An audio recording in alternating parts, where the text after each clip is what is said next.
بزرگترین فازانوردی ناسا همین گونه به سوی اروپا یکی از ҳамсафарҳои مشتری راه میگیرد.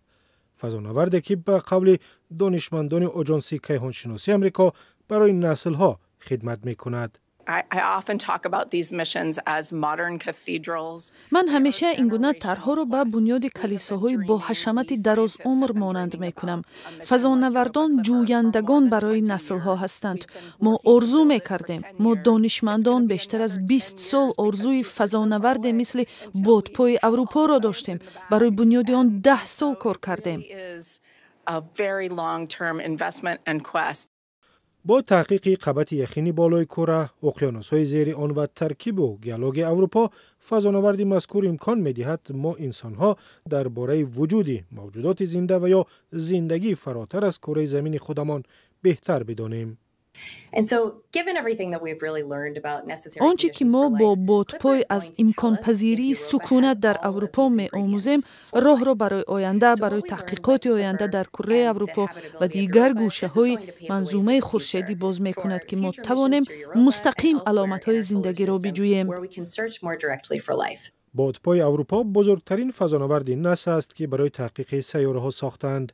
با پنل‌های عظیم آفتابی مجهز است که می‌توانند نورهای خورشید را از مسافه دور بگیرند.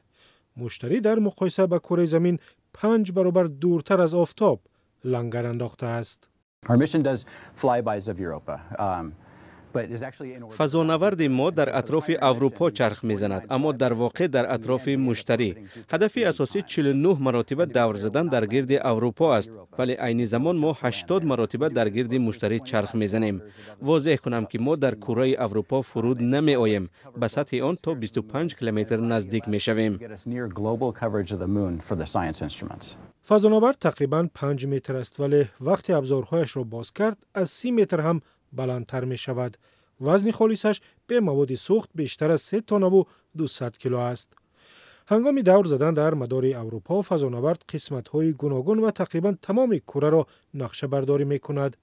اگر علاقمندی دانستن اسرار کره اروپا هستید، پس باید صبور باشید، زیرا خودی رسیدن به همسفر مشتری 5 سال را در بر می گیرد.